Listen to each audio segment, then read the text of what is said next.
اللہ فرما رہا ہے وَإِذَا جَاءَهُمْ أَمْرٌ مِّنَ الْأَمْنِ أَوِ الْخَوْفِ أَذَاعُوا بِهِ، جب تمہارے پاس کوئی خبر آئے ڈر والی، خوشی والی، اطمینان والی، تو اس خبر کو کہاں لے کر جاؤ؟ ایک فرقہ کہتا ہم خدا کے سوا کسی کی نہیں مانیں گے، کلام اللہ کو مانیں گے، حدیث کو نہیں مانیں گے۔ حدیث محدثین نے جمع کی ہے، 300 سال بعد جمع ہوئی ہے، حدیث کو ہم نہیں مانیں گے۔ قرآن کہہ رہا وَلَوْ رَدُّوهُ إِلَى الرَّسُولِ، جب کوئی بات آئے تو رسول کے پاس لے کر جاؤ۔ وَإِلَىٰ أُولِي الْأَمْرِ مِنْهُمْ، اور جو تم میں علماء ہیں، فقہا ہیں، مجتہدین ہیں، اہل استنباط ہیں، اہل اجتہاد ہیں، ان کے پاس لے کر جاؤ۔ پھر فرمایا لَعَلِمَهُ الَّذِينَ يَسْتَنبِطُونَهُ مِنْهُمْ، تو بعد میں جو لوگ یہ کاوش کرتے ہیں اور مسئلے کی صحیح تحقیق پیش کرتے ہیں، اہل استنباط، قرآن کریم نے صاف ارشاد فرما دیا کہ دین کے معاملے میں رائے دینے کا حق، تحقیق کرنے کا حق، کسی بھی مسئلے کو ثابت کرنے کا حق، یہ صرف اور صرف 2 ہستیوں کے پاس ہے۔ کتنی ہستیوں کے پاس؟ آج کچھ لوگ اپنی اوقات سے زیادہ بڑھ کر پاجامے سے باہر نکل کر یہ حق محدثین اور فقہا سے چھیننا چاہتے ہیں۔ قرآن کریم کی روشنی میں سنیے کہ دین کی تحقیق کا حق صرف اور صرف اللہ تعالیٰ نے 2 ہستیوں کو دیا ہے۔ ارشاد فرمایا وَلَوْ رَدُّوهُ إِلَى الرَّسُولِ، جب کوئی خبر آئے تو رسول کے پاس لے جاؤ۔ وَإِلَىٰ أُولِي الْأَمْرِ مِنْهُمْ، جو تم میں امر والے ہیں، فقہا ہیں، ان کے پاس لے کر جاؤ۔ معلوم پڑا کہ اللہ تعالیٰ نے صاف فرما دیا لوگوں سے کہ جو مسئلہ جس فن کا ہو اس کے پاس رجوع کرو۔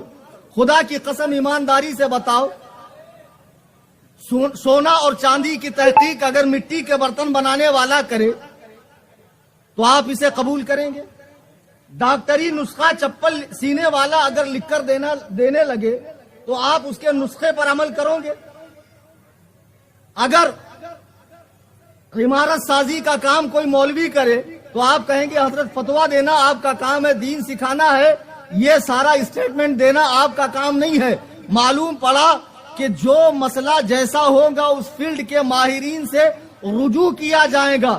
ایسے ہی قرآن نے بتایا مسئلہ اگر دین کا ہو تو اہل اجتہاد سے، فقہا سے، ان سے رجوع کرو، نہ اہلوں کے پاس مت جاؤ۔ درود پاک پڑھیں اللہم صلی علی۔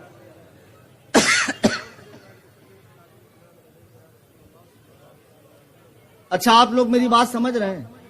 ڈسٹرب مجھے بھی بہت ہو رہا ہے۔ میں نے عرض کیا تھا کہ کسی ہال کا انتظام کیا جائے تاکہ پرسکون ماحول میں بات ہو، لیکن اب یہ عوامی شاہراہ ہے، لوگوں کا آنا جانا لگا رہے گا، تو آپ میری طرف دیکھتے رہیے۔ اس آیت میں ارشاد فرمایا گیا کہ تحقیق کا حق اللہ تعالی نے 2 ہستیوں کو دیا ہے، انبیاء و مرسلین یعنی رسولوں کو، اور ایک مجتہدین کو دیا ہے، وہ الی اولی الامر۔ تو اولی الامر کون ہے؟ عبداللہ ابن عبدے ہے۔ اولی الامر سے مراد علماء ہیں، فقہا ہیں، یعنی مجتہدین کی جماعت ہے۔ تو ان دونوں ہستیوں کو دین کی تحقیق کا حق دیا گیا ہے۔ اب اس میں رسول علیہ الصلوۃ والسلام جو کچھ ارشاد فرمائیں گے وہ شارع کی حیثیت سے فرمائیں گے، دین نافذ کرنے والے کی حیثیت سے فرمائیں گے، اور مجتہدین جو کچھ فرمائیں گے وہ شارع کی حیثیت سے فرمائیں گے، ماہر قانون کے حیثیت سے فرمائیں گے، اور نبی جو فرمائیں گے وہ قانون ساز کی حیثیت سے فرمائیں گے۔ آگے ارشاد فرمایا کہ آگے یہ لوگ جو استنباط کر کے مسئلہ بتاتے ہیں، قرآن میں اللہ نے جو ارشاد فرمایا یہ جو استنباط کرتے ہیں لَعَلِمَهُ الَّذِينَ يَسْتَنبِطُونَهُ مِنْهُمْ، تو یہ استنباط کیا ہے؟ آج کل بڑا خوبصورت نعرہ دیا جا رہا ہے 2 ہاتھ ہے 2 چیزیں ہیں، قرآن حدیث، ایک سے قرآن پکڑو ایک سے حدیث، 2 پیر ہے ایک سے قرآن دیکھو ایک سے حدیث، یعنی لوگوں کو موٹے نفس کا بنا کر ہر کس و ناکس کے ہاتھ میں قرآن و حدیث دے کر کہا جا رہا ہے تم دین کی تحقیق کرو۔ اللہ کی قسم یہ دین کی تحقیق نہیں ہے، اپنا بیڑا غرق کرنا ہے، اپنی لٹیا ڈبونا ہے۔ کیا دین کی تحقیق ایسے ٹچے لوگ کریں گے؟ جبکہ قرآن میں سورہ نساء کی آیت نمبر 83 میں اللہ نے صاف فرمایا تم رسول کے پاس جاؤ، تم اولی الامر کے پاس جاؤ، علماء اور فقہا کے پاس، اور بعد میں جو یہ لوگ کوشش کرتے ہیں استنباط کرتے ہیں۔ اب استنباط کیا ہے وہ سمجھیے۔ استنباط کہتے ہیں جب سے اللہ تعالیٰ نے زمین کو پیدا فرمایا ہے، اس زمین کی تہوں میں اللہ نے پانی رکھا ہے، پیٹرول رکھا ہے، ڈیزل رکھا ہے، گیس رکھا ہے، یہ سب زمین کے اوبات کے پاس اسی لیے اب کوئی کہے بھائی جوہو گلی کے اندر جو کنواں ہے وہ سید عیسیٰ نے کھودا ہے، کوئی کہے بھائی جوہو گلی کے اندر جو کنواں ہے وہ سید عیسیٰ نے کھودا ہے، مت پینا اس لیے کہ اس کا نام عیسیٰ کے نام پر ہے، اس کے اندر کا پانی اس لیے کہ اس کا نام عیسیٰ کے نام پر ہے، اس کے اندر کا پانی اس نے پیدا کیا ہے، جو پیے گا وہ مشرک ہوگا۔ لوگ کہیں گے ابے عقل سے پینگل، اس نے صرف کھودا ہے، پیدا رب نے کیا ہے۔ ایسے ہی لوگ کہتے ہیں حنفی مذہب پہ عمل مت کرنا ہے، پیدا رب نے کیا ہے۔ ایسے ہی لوگ کہتے ہیں حنفی مذہب پہ عمل مت کرنا، ابو حنیفہ نے گھر سے مسئلے بتائے ہیں۔ ابے گدھو، اس کنویں کا نام صرف فقہ حنفی ہے، مذہب حنفی ہے، اس میں مسئلے جتنے ہیں وہ سب حدیث و قرآن سے ہیں، وہ سب حدیث و قرآن سے یہ مسائل بیان کیے گئے ہیں۔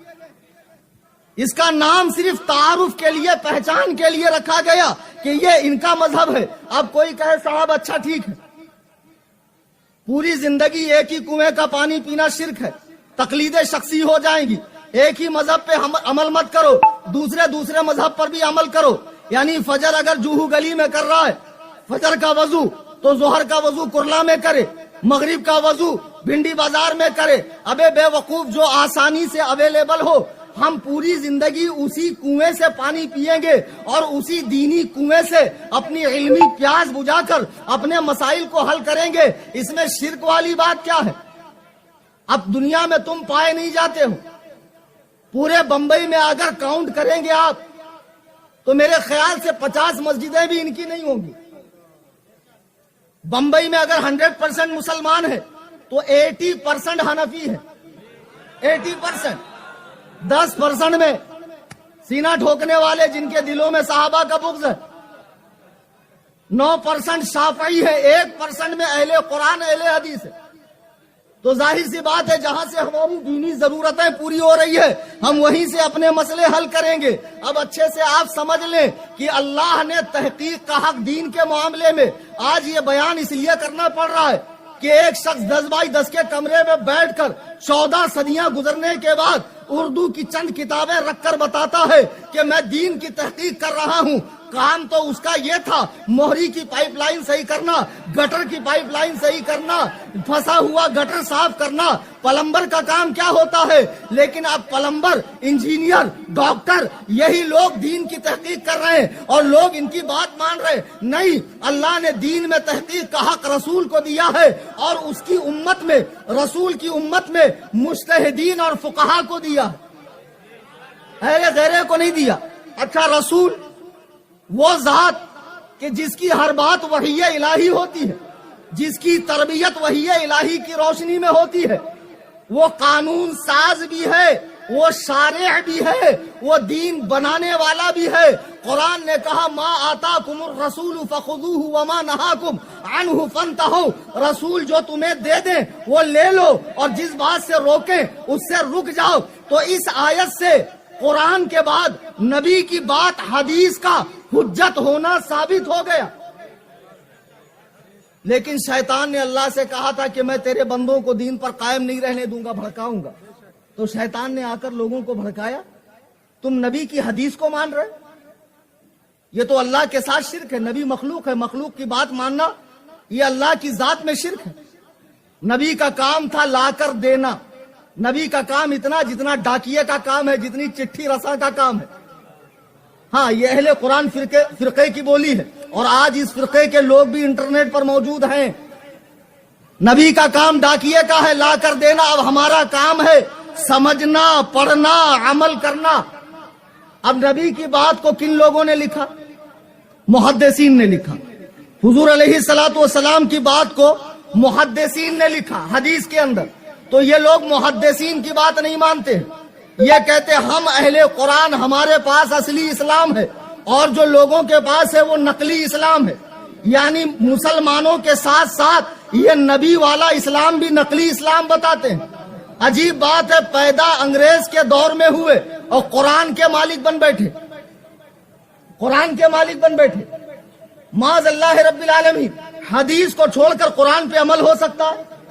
یہ لوگ حدیث کو نہیں مانتے ہیں، اہل قرآن، اور آج ان کی بھی انٹرنیٹ پہ اچھی خاصی تعداد ہے، چونکہ دین کو شارٹ کٹ کر رہے ہیں، آسان کر رہے ہیں، بہت سارا لالی پاپ دے رہے ہیں آسانی کا، تو لوگ اسی کو مزے سے چوس رہے ہیں کہ زیادہ پابندیاں نہیں ہے، آسانی آسانی ہے۔ بیٹے یہ آسانی قیامت میں تجھے پتا چلے گی اس کا انجام کتنا بھیانک ہے۔ تو اس ایک فرقے نے حضور کی بات یعنی محدثین کا انکار کیا کہ ہم محدثین کو نہیں مانتے، ہم حدیث کو نہیں مانتے، ہم ڈائریکٹ قرآن کو مانتے ہیں۔ ان سے کہنا قرآن سے ذرا 2 رکعت نماز ہی پڑھ کے دکھا دو۔ جتنے آن لائن سن رہے اہل قرآن، خدا کی قسم ایڑیاں رگڑ رگڑ کے مر جاؤں گے، بغیر حدیث کے قرآن پہ عمل ہو ہی نہیں سکتا ہے۔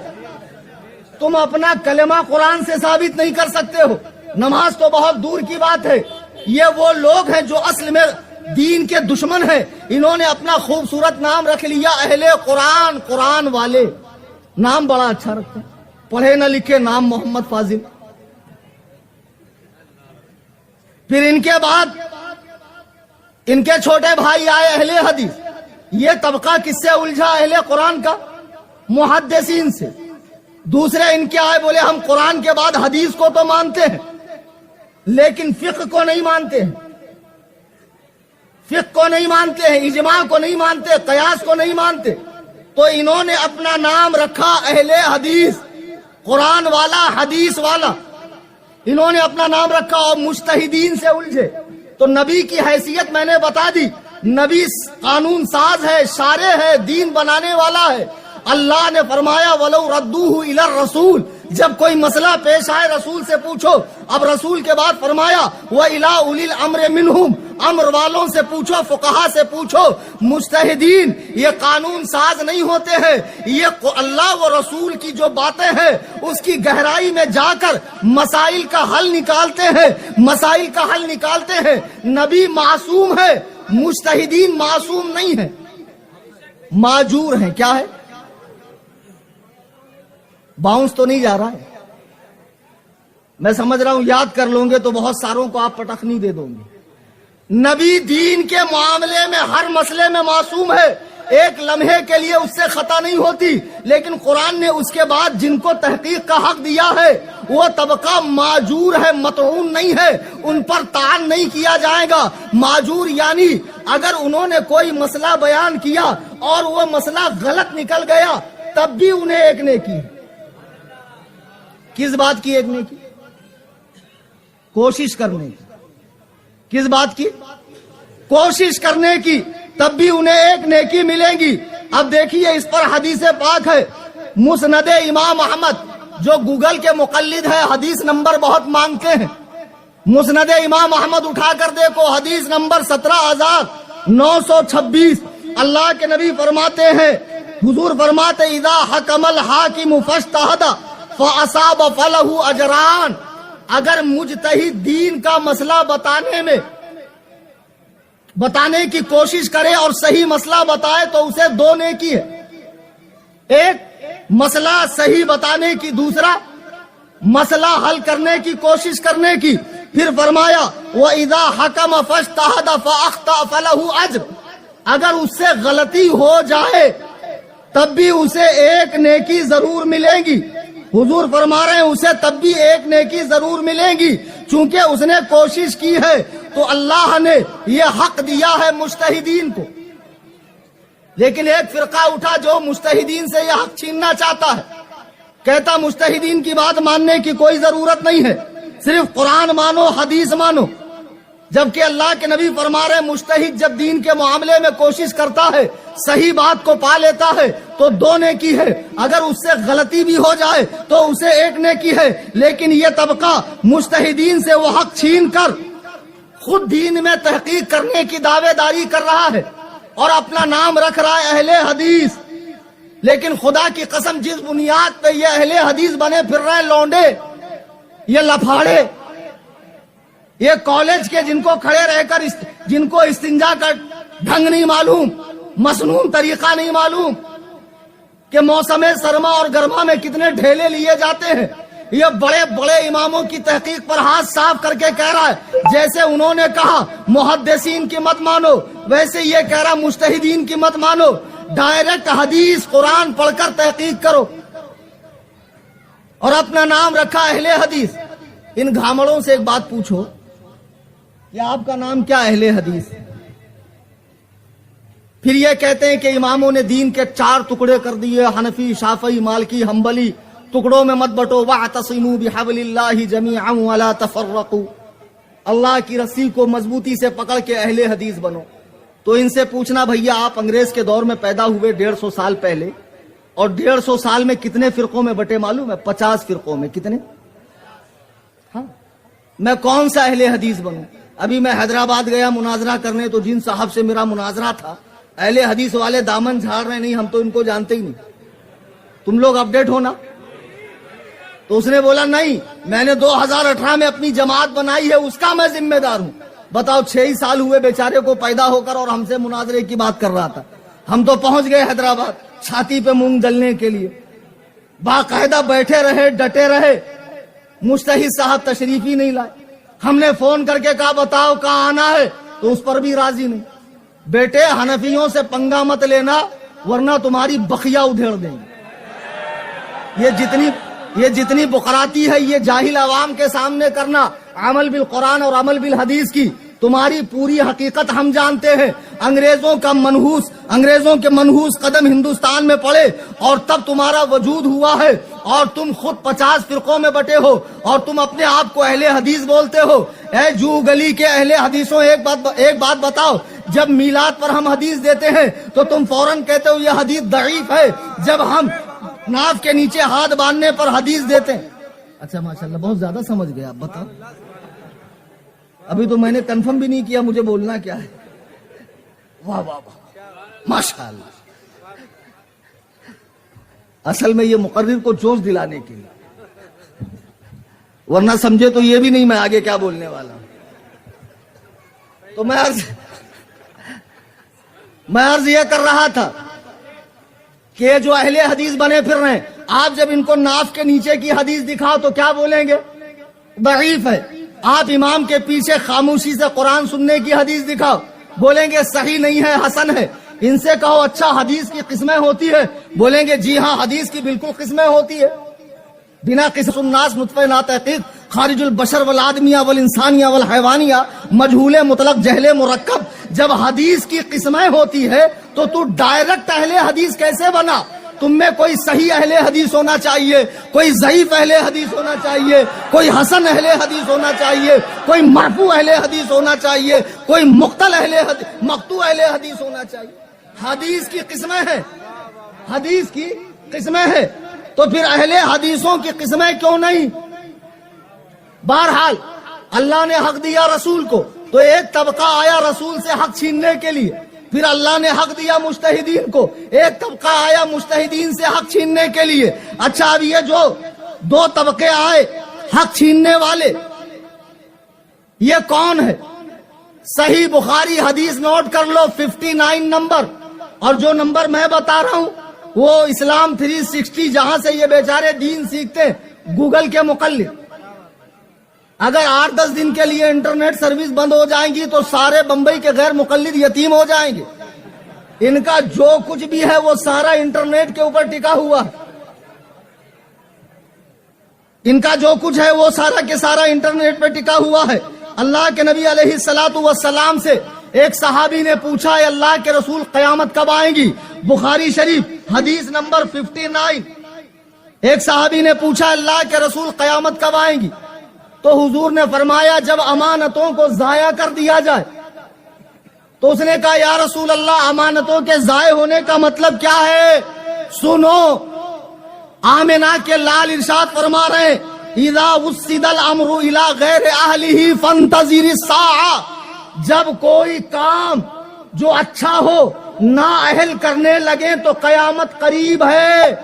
اللہ کی قسم، حضور کے اس ارشاد نے ایسی عالمگیر حقیقت کو کھول دیا جسے ہم ماتھے کی آنکھوں سے دیکھ رہے ہیں۔ یعنی ڈاکٹر کا کام حجام نہیں کر سکتا، حجام کا کام موچی نہیں کر سکتا، موچی کا کام سنار نہیں کر سکتا، سنار کا کام مولوی نہیں کر سکتا۔ یعنی جس کا جو کام ہے وہ کام کرے۔ اب جب نااہل اس طرح دین میں تحقیق کرنے لگیں گے تو حضور فرماتے ہیں قیامت کا انتظار کرو کہ قیامت قریب ہے۔ اب ہم تو دیکھ رہے ہیں کہ دین مدون ہو چکا، مذاہب بن چکے، اب بس عمل کرنا ہے، روٹیاں پکی ہے کھا لو۔ کچھ لوگوں کے پیٹ میں مروڑ اڑ گئی، کہا نہیں ہم ان کے مسئلوں کو نہیں مانیں گے، تحقیق کریں گے، اور تحقیق کر کر ہم صحیح کو صحیح اور غلط کو غلط بتائیں گے۔ ایک بڑا خوبصورت نعرہ دیتے ہیں اہل حدیث، کیا ائمہ مجتہدین معصوم تھے؟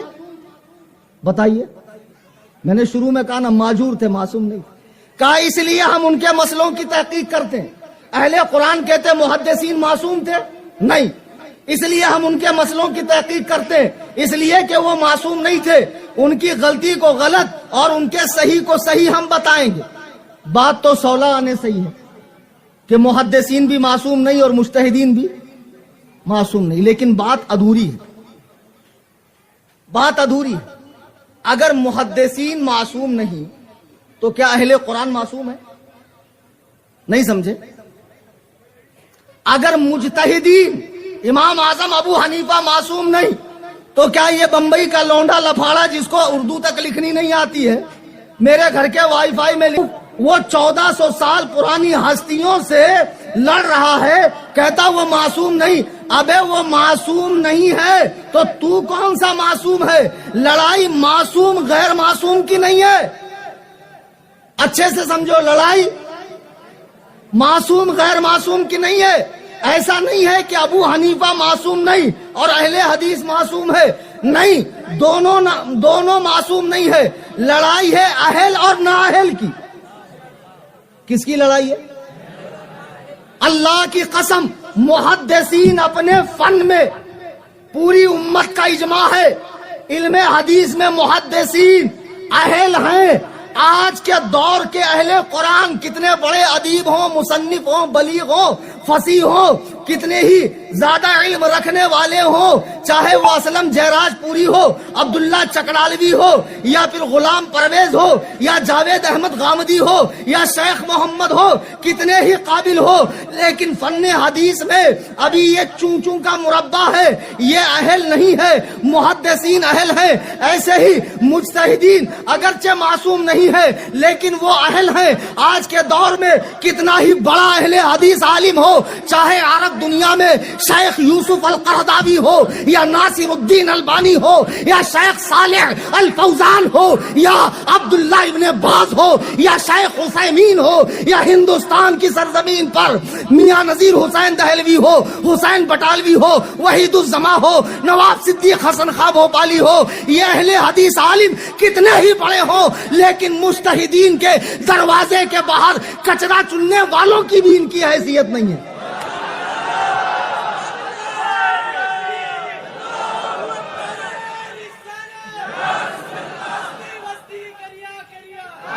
بھائی ٹائم کم، جوہو گلی کے اہل حدیثوں پہچان لو، کلیم، حنفی، رضوی،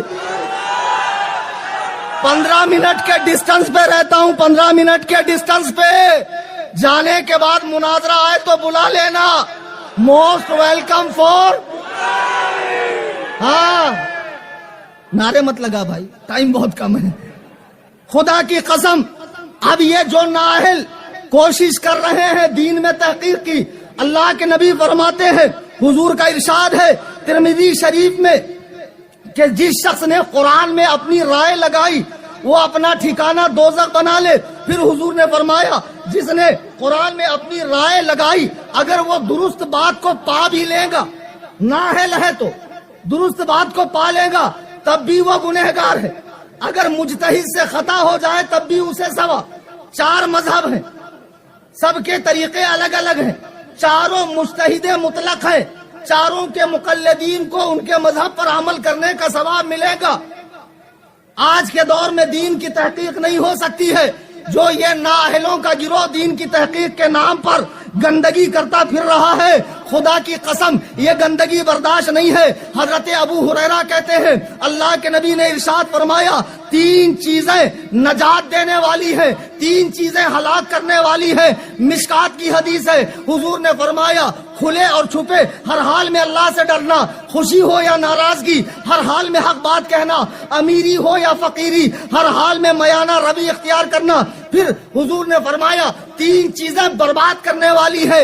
ایک، اپنی خواہش نفس پر چلنا، اپنی خواہش نفس پہ چلنا، کنجوسی کرنا اور اپنی رائے پر اترانا، اور سب سے زیادہ خطرناک اپنی رائے پہ اترانا ہے۔ بتاؤ یار، اچھا خاصا سنی تھا، یہاں پان پٹی پر بیٹھ کے لوگوں کو پان کھلاتا تھا، پوچھ پوچھ کے چونا لگاتا تھا کتنا لگاؤ۔ سعودیہ جا کر بہت بڑا علامہ بن گیا، یہ جھاپک جھوا داڑا، یہ ماتھے پر شامی کباب، وہاں سے تشریف لایا اتنے بڑے فیٹ العلوم کے ساتھ، ہم نے سعودیہ میں نہیں دیکھا۔ اچھا تو سعودیہ 1,24,000 کم و بیش نبی میں سے کسی نبی کا نام ہے کہ اللہ کی جانب سے اتری ہوئی کسی کتاب کا نام ہے، یا چاروں مذاہب میں سے کسی مذہب کا نام ہے؟ کیا ہے وہ سعودیہ؟ ہم نے سعودیہ میں نہیں دیکھا۔ اور یہ گھامڑ تحقیق کر رہا ہے کہ ابو حنیفہ نے فلاں مسئلہ ایسا بتایا، فلاں مسئلہ ایسا بتایا۔ جوہو گلی کے غیر مقلدوں، ایک مناظرہ ہو ہی جائے، کیا خیال؟ اینی ٹائم تیاری رہتا ہوں میں مناظرے کے لیے، اتنا زیادہ مناظرہ آتا کبھی کبھی میں سوچتا ہوں یار جلدی نکل جائے تو اچھا، نکلتا ہی نہیں، لوگ آتے ہی نہیں، بلا لیتے۔ بزنس کلاس کا ٹکٹ لے کے حیدرآباد میں پہنچا، آپ لوگوں نے دیکھا نا یوٹیوب پہ ویڈیو، کتنا من تھا میرا مناظرہ کرنے کا، پتہ ہے کم بخت مارا آیا ہی نہیں، دلندر اعظم۔ بہرحال تو اب دیکھو نبی علیہ الصلوۃ والسلام، قرآن کریم نے صاف فرمایا دین میں تحقیق رسول کو، اور رسول کی امت میں کس کو؟ مجتہدین کو۔ اور مجتہدین نے جو اصول بتائے ہیں قیامت تک ان کے مذہب کے بڑے علماء ان کے اصولوں کی روشنی میں مسئلہ حل کریں گے، تو حقیقت میں یہ مسئلہ انہی کا بتایا ہوا ہے۔ اچھے سے سمجھ گئے؟ اب لوگ کہتے ہیں آپ تو اندھی تقلید کر رہے ہیں، ابو حنیفہ سے باہر ہی نہیں نکلتے۔ ابے گدھے، ہم اندھے ہیں اس لیے تقلید کر رہے ہیں، ہم اندھے، لیکن ہمارا جو ڈرائیور ہے بس کا وہ آنکھ والا ہے، اور وہ ہم کو ہر کھائی سے، ہر کھڈے سے، ہر خطرے سے بچا کر منزل مقصود تک لے جاتا ہے۔ اور جن کی تم تقلید کر رہے ہو وہ ڈرائیور بھی اندھا، تم بھی اندھے، اور تم سب کا ٹھیک۔ اچھا آج ایک مسئلہ حل کر کے میں اٹھوں گا انشاءاللہ، بڑا مزہ آئے گا۔ باتیں تو بہت کرنی تھی لیکن اتنے وقت میں گنجائش نہیں ہے، وقت کی، وقت اتنی اجازت نہیں دے رہا ہے۔ آج کل غیر مقلدین رفع یدین کے مسئلے میں ہاتھ اٹھانے میں، رکوع میں جاتے، رکوع سے اٹھتے اور تیسری رکعت کے بہت ہلہ مچاتے۔ شیخ عبد القادر جیلانی رفع یدین کرتے تھے، کرتے ہوں گے تو کیا ہوا؟ شیخ عبد القادر جیلانی غوث پاک رفع یدین کرتے تھے تو کرتے ہوں گے، وہ حنبلی ہیں، ہم ان کے مرید ہیں، مقلد نہیں ہیں۔ ہم ان کے کون ہیں؟ مقلد نہیں ہیں۔ ہمارے امام شریعت امام اعظم جو ان سے بھی 500 سال پہلے کے، ہم نے ابو حنیفہ کو امام شریعت بنایا ہے۔ اب بہت ہلہ ہوتا ہے کہ رفع یدین پر اتنی حدیثیں ہیں، 400 حدیثیں، 1200 حدیثیں، 1300 حدیثیں۔ میرا اعلان سن لو، مولانا عارف مصباحی کی موجودگی میں اور دیگر مفتی عرفان سبحانی، مولانا توکل اور بھی علماء کی موجودگی میں، رفع یدین کرنے کی ایک بھی ایسی حدیث نہیں ہے جس میں اضطراب نہ ہو، ایک بھی حدیث نہیں۔ اگر غیر مقلد ایک حدیث لا کر دے رفع یدین کی جو صحیح، صریح، مرفوع اور غیر معارض ہو، اللہ کی قسم اس کے وزن کے برابر میں اسے سعودی ریال دوں گا، اور ٹائم قیامت کی صبح تک ہے۔ میں نہیں رہا کسی حنفی عالم کے پاس لے کر آنا، رفع یدین منسوخ ہے، منسوخ ہے۔ آئیے قرآن کریم 18واں پارہ نوٹ کر لو، سورہ مومنون کی آیت نمبر 1-2، قد افلح المؤمنون الذین هم فی صلاتهم خاشعون۔ اللہ فرما رہا ہے کہ کامیابی کو پہنچے وہ مومنین جو اپنی نمازوں میں خشوع اختیار کرتے ہیں۔ اس آیت کی تفسیر حضرت عبداللہ ابن عباس جو حضور کی زوجہ حضرت میمونہ کے بھانجے ہیں، ایک مرتبہ سرکار گھر سے باہر نکلے، دیکھا پانی رکھا ہے وضو کے لیے، پوچھا کس نے رکھا؟ ام المومنین حضرت میمونہ نے کہا میرے بھانجے ابن عباس نے رکھا۔ اللہ کے نبی نے دعا دی، اللہم فقہہ فی الدین وعلمہ التاویل، اے اللہ ابن عباس کو قرآن کا علم عطا فرما، دین کی سمجھ عطا فرما اور تفسیر کا علم عطا فرما۔ بتاؤ نبی کی دعا رد ہو سکتی ہے؟ نہیں ہو سکتی۔ سرکار نے ابن عباس کو دعا دی۔ ابن عباس کا لقب ہے حبر الامہ، ترجمان القرآن، قرآن کی تفسیر انہوں نے لکھی ہے، تفسیر ابن عباس، جس کا صفحہ 212 ہے۔ وہ اس آیت کے بارے میں لکھتے ہیں مخبتون متواضعون لا یلتفتون یمینا ولا شمالا ولا یرفعون ایدیہم فی الصلاۃ، کہ خاشعون سے مراد وہ ہے، یہ ہے کہ لوگ ہلے نہیں ڈلے نہیں، لوگ چی بچی نہ ہو اور نماز میں رفع یدین نہ کریں۔ یہ لوگ قرآن کی تفسیر سے ثابت ہو۔ حضرت امام حسن بصری رحمہ اللہ حضرت علی کے صحابی ہیں، صحبت میں رہنے والے، اور افضل التابعین ان کا لقب ہے۔ تفسیر سمرقندی جلد 2 صفحہ 208 پر فرماتے ہیں خاشعون الذین لا یرفعون ایدیہم فی الصلاۃ الا فی التکبیرۃ الاولی، کی آیت میں جو فرمایا گیا خاشعون، اس سے مراد وہ ہیں جو نماز میں پہلی تکبیر کے علاوہ رفع یدین نہیں کرتے۔ رفع یدین 2 ہیں، کتنے؟ ایک مسلم، ایک متنازع۔ مسلم یعنی جب نماز شروع کرتے ہیں تو حنفی ہو، شافعی ہو، مالکی ہو، حنبلی ہو، شیعہ ہو، اہل حدیث ہو، دیوبندی ہو، بریلوی ہو، تمام کے نزدیک پہلا رفع یدین یہی سنت ہے۔ اس کے بعد رکوع میں جاتے، رکوع سے اٹھتے یا پھر تیسری رکعت کے لیے اٹھتے ہوئے یہ رفع یدین منسوخ ہو چکا ہے، یہ رفع یدین منسوخ ہو چکا ہے۔ اب اس کے حوالے سے آپ دلائل دیکھیں، بخاری کا بہت نام لیتے ہیں بھائی لوگ، یہ اور بات ہے کہ ان کو بخاری کا پورا نام نہیں آتا ہے۔ حدیث نمبر 828 لے لو، حضرت ابو حمید ساعدی ایک صحابی ہیں، کہتے ہیں صحابہ کرام بیٹھے ہوئے تھے، حضور کی نماز کا ذکر ہوا تو میں نے کہا میں تم سب میں سب سے زیادہ حضور کی نماز جانتا ہوں۔ حدیث نمبر 828، صحابی ابو حمید ساعدی کھڑے ہوئے کہ حضور کو میں نے کس طرح نماز پڑھتے دیکھا، تو فرماتے ہیں آپ کھڑے ہوئے، کہا دیکھو حضور نے اللہ اکبر کہہ کر ہاتھ باندھا، کندھے تک ہاتھ کر کے اللہ اکبر کہہ کر ہاتھ باندھا، پھر آپ جب رکوع میں گئے تو آپ نے گھٹنے کو پوری مضبوطی سے پکڑا، پھر جب آپ کھڑے ہوئے تو آپ کے جوڑ سیدھے ہو گئے، پھر سجدے میں جانے کے بعد ہاتھ کو اپنی حالت پہ رکھا، پھر پہلے قاعدہ میں الٹے پیر پر بیٹھ کر سیدھے پیر کو کھڑا کیا اور پیر کی انگلی قبلے کی طرف کی، اور آخری قاعدے میں الٹے پیر کو آگے کر کے سرین کے بل بیٹھ گئے۔ دیکھو حضرت ابو حمید ساعدی نے حضور کی پوری نماز پڑھ کر بتا دی۔ رفع یدین کب کیا نہیں بتایا، ہے بخاری کے اندر۔ او بخاری والو، بہت بخاری کی دھون دیتے ہو۔ اب اور آئیے، ابو داؤد شریف سیاہ ستہ میں سے ایک کتاب ہے، حضرت برا بن عازب کی روایت ہے، ان رسول اللہ صلی اللہ علیہ وسلم کان اذا افتتح الصلاة رفع یدیہ الی قریب من اذنیہ ثم لا یعود، اللہ کے حبیب جب نماز شروع کرتے تو اپنے دونوں ہاتھوں کو کان کی لو تک لاتے اور پھر دوبارہ نہیں اٹھاتے، دوبارہ نہیں اٹھاتے۔ اچھا ایک حدیث میں ہے یہاں تک اٹھاتے، ایک ہے میں یہاں تک اٹھاتے۔ امام اعظم کا مذہب دیکھو کتنا محتاط مذہب ہے، پہلے وہ قرآن دیکھتے ہیں، پھر حدیث دیکھتے ہیں، پھر ضعیف حدیث ملے تو اسے بھی نہیں چھوڑتے، اگر وہ بھی نہ ملے تو صحابہ کا عمل دیکھتے ہیں، وہ بھی نہ ملے تو پھر اجتہاد کرتے ہیں، پھر قیاس کرتے ہیں۔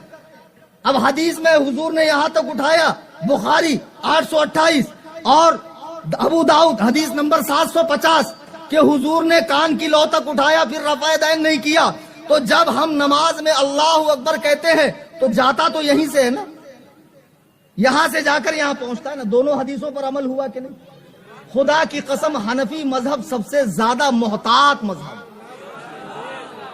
قرآن کی تفسیر سے ثابت ہو گیا کہ حضور علیہ الصلوۃ ثابت ہوا کہ نماز میں رفع یدین کی اجازت نہیں ہے، وہ خشوع کے خلاف ہے۔ ابو حمید ساعدی نے نماز پڑھ کر بتائی، رفع یدین کا ذکر نہیں کیا۔ حضرت براء بن عازب نے ابو داؤد کی حدیث نمبر 750 حضور کے عمل بتایا کہ حضور دوبارہ نماز میں ہاتھ نہیں اٹھاتے۔ اب سنیے، عبداللہ ابن مسعود وہ صحابی ہیں جو ہجری 6 میں اسلام لے کر آئے۔ معذرت کے ساتھ، عبداللہ مسعود وہ صحابی ہیں جو 6 نمبر کے مسلمان ہیں، مکے میں اسلام لے کر آئے۔ کتنے نمبر کے مسلمان ہیں؟ ہجرت سے پہلے کے مسلمان ہیں۔ تمام غزوات میں شرکت کی، غزوہ بدر میں بھی آپ شریک ہوئے۔ حضور کے صف اول کے نمازی ہے عبداللہ ابن عباس، عبداللہ ابن مسعود صف اول کے نمازی۔ حضرت عمر نے جب انہیں کوفہ بھیجا، عمار بن یاسر اور عبداللہ ابن مسعود کو، تو کوفہ والوں کو کہا میں رسول اللہ کے کبار صحابہ کو تمہارے پاس بھیج رہا ہوں، ان کی بات ماننا، ان کی پیروی کرنا۔ حضرت عمر فرما رہے عبداللہ ابن مسعود کبار صحابہ میں سے ہیں، سرکار نے 4 صحابہ سے قرآن سیکھنے کا حکم دیا، ان میں ایک نام عبداللہ ابن مسعود کا بھی ہے۔ اب آئیے ترمذی شریف حدیث نمبر 257، حضرت عبداللہ ابن عباس فرماتے، حضرت عبداللہ ابن مسعود فرماتے ہیں، الا اصلی بکم صلاۃ رسول اللہ صلی اللہ علیہ وسلم، کیا میں تمہیں حضور کی طرح نماز پڑھ کر نہ بتاؤں جس طرح حضور پڑھتے تھے؟ پھر فصلی فلم یرفع یدیہ الا فی اول مرہ، کہ آپ نے نماز شروع کی اور ایک ہی مرتبہ ہاتھ اٹھایا۔ بار بار ہاتھ اٹھانے والوں، نماز کی حالت میں بار بار ہاتھ اٹھانے والوں، تم کہتے ہو حنفیوں کے پاس دلیل نہیں ہے، تو دلیل بیچارے یہ اسٹور چلانے والے سے، وہ بھٹیار خانہ چلانے والے سے پوچھیں گا تو کیسے ملے گی؟ جو شیخ الحدیث صاحب ہے ان کے پاس آئیں گا تب نہ ملے گی، دلیل کہاں ڈھونڈتا؟ ایک گدھہ الذی ہم کو فون کر کے پوچھ رہا ہے، بولے مولانا کیا حضور نے رفع یدین سے منع کیا؟ تو میں نے کہا کیا حضور نے رفع یدین کرنے کا حکم دیا؟ سوال دیکھو اور جواب دیکھو۔ مجھ سے پوچھا کیا حضور نے رفع یدین سے منع کیا؟ تو میں نے کہا کیا حضور نے رفع یدین کرنے کا حکم دیا؟ بولتا نہیں کیا تو ہے نا۔ تو میں نے کہا کیا تو ہے نا کا جواب ہے چھوڑا تو ہے نا۔ کیا تو ہے نا کا جواب کیا ہوتا؟ لیکن حضور نے منع بھی فرمایا۔ یہ تو عبداللہ ابن عباس ہے، اور سنو امام ترمذی فرما رہے ہیں، قال ابو عیسیٰ حدیث ابن مسعود حدیث حسن، یہ حدیث حسن ہے۔ امام ترمذی کا حسن صحیح ہوتا ہے، اور پھر فرماتے ہیں بہت سے اہل علم صحابہ اور تابعین کا اس پر عمل ہے۔ آپ نے تفسیر سنا، آپ نے بخاری کی حدیث سنی، آپ نے ابو داؤد کی حدیث سنی، اب سنیے صحیح مسلم کی حدیث، حضور نے رفع یدین سے منع کیا ہے۔ جو لوگ ہم کو کہتے ہیں نا منع دکھاؤ منع دکھاؤ، ان سے کہنا بے وقوفو، تم کو 3 ہی مقام پہ رفع یدین کی حدیث ملی، رکوع میں جاتے رکوع سے اٹھتے اور تیسری رکعت میں اٹھتے ہوئے۔ سنن نسائی اٹھاؤ، ابن ماجہ اٹھاؤ، ترمذی اٹھاؤ، رفع یدین عند السجود کی بھی حدیث ہے، 2 سجدوں کے بیچ میں۔ حضرت صحابی ہیں، فرماتے ہیں حضور ہر تکبیر کے ساتھ رفع یدین کرتے تھے، ہر۔ تو ان سے پوچھو ان رفع یدین کو تم نے کیوں چھوڑا؟ سجدوں کے رفع یدین کو آپ نے کیوں چھوڑا؟ دوسری رکعت کے لیے اٹھتے ہوئے رفع یدین کو کیوں چھوڑا؟ تو جس بنیاد پہ تم اسے منسوخ سمجھتے ہو، ہم بھی اسی بنیاد پر ان 3 مقامات کے رفع یدین کو منسوخ سمجھتے ہیں۔ ختم ہو گیا، بات نہ کافی ہے نہ تمام ہے جی۔ چلیے میں ایک حدیث سنا دوں مسلم شریف کی، غیر مقلدین بھی آن لائن بہت غور و خور سے سن رہے ہیں۔ حضرت جابر بن سمرہ ایک صحابی ہیں، کہتے ہیں ہم لوگ نماز پڑھ رہے تھے، خرج علینا رسول اللہ صلی اللہ علیہ وسلم مالی اراکم رافعی ایدی کانہا اذناب خیل شمس، کہ ہم لوگ نماز پڑھ رہے تھے تو حضور نے ہمیں رفع یدین کرتے دیکھا، تو فرمایا میں تمہیں بدکے ہوئے گھوڑے جیسے وہ دم ہلاتے ہیں ایسے بار بار ہاتھ اٹھاتے کیوں دیکھ رہا ہوں؟ اسکنوا فی الصلاۃ، نماز میں سکون اختیار کرو۔ یہ حدیث نمبر ہے 968 968। اب اس کے بعد دوسری حدیث ہے 970۔ غیر مقلد آپ کو کہیں گے حضور نے فرمایا تھا جو بات وہ سلام پھیرتے وقت جب صحابہ اشارہ کرتے تھے اس کے بارے میں ہے۔ صحابہ کا ایک مزاج تھا جب وہ السلام علیکم ورحمۃ اللہ کہتے تو ہاتھ اٹھا کر سلام کرتے، تو وہ حدیث دوسری ہے، اس کا حدیث نمبر ہے 970۔ اس کے راوی بھی حضرت جابر بن سمرہ ہے، وہ کہتے ہیں ہم لوگ رسول اللہ صلی اللہ علیہ وسلم کے ساتھ نماز پڑھ رہے تھے تو حضور نے ہمیں ہاتھ اٹھاتے دیکھا تو فرمایا علامۃ تؤمنون بایدیکم کانھا اذناب خیل شمس، میں تمہیں ہاتھ سے اشارہ کرتے دیکھ رہا ہوں، چپ چاپ اپنے ہاتھوں کو اپنے رانوں پر رکھو، یعنی ہاتھ اٹھانے سے منع کیا۔ غیر مقلد کہتے ہیں دیکھو جو حدیث آپ کو بتائی گئی وہ سلام میں ہاتھ اٹھانے کی ممانعت تھی، سلام تو نماز کے ختم ہونے پر کیا جاتا ہے، تو جو چیز نماز کے ختم ہونے پر نماز کے سکون کو برباد کرتی ہے، اگر وہ نماز کے اندر ہو ہاتھ اٹھانا تو اس سے کتنا خلل آئے گا۔ وہ حدیث الگ ہے، یہ الگ ہے، وہ بھی جابر بن سمرہ سے ہے، یہ بھی جابر بن سمرہ سے ہے، لیکن اس کے راوی تمیم بن طرفہ ہے اور اس کے عبید اللہ بن قبطیہ ہے۔ اس میں ہے کہ ہم نماز پڑھ رہے تھے اور حضور نے ہمیں ہاتھ اٹھاتے دیکھا رفع ایدی، اور دوسری حدیث میں ہے ہم حضور کے ساتھ نماز پڑھ رہے تھے تو حضور نے ہاتھ کے اشارے سے سلام کرنے کو منع فرمایا۔ عزیزان ملت اسلامیہ، ہم حنفی ہیں، الحمدللہ ثم الحمدللہ، اور انشاءاللہ بروز قیامت ہمارا رب ہمیں یہ کہہ کر پکارے گا اے حنفیوں ادھر آؤ، ہم پورے شان کے ساتھ امام اعظم کے جھنڈے تلے اپنے رب کے حضور حاضر ہوں گے انشاءاللہ۔ اور یہ جتنے پدہ پدی کے شوربے نکلے ہوئے ہیں تحقیق کے نام پر، یہ لونڈے ان کے بہکاوے میں نہ آئے، نہ ان کی پوری جماعت کو حدیث و قرآن پڑھنا نہیں آتا ہے۔ وقت بہت مختصر ہے، ورنہ انشاءاللہ بہت قاعدے سے ان کی کلاس لیا ہوتا۔ بس ایک گزارش ہے، بات تو ابھی ناتمام رہ گئی، مکمل بات سننے کے لیے میرے چینل سے جڑ جائیے۔ واٹس ایپ پر ہمارا چینل ہے سنی جمعیت الاعناف۔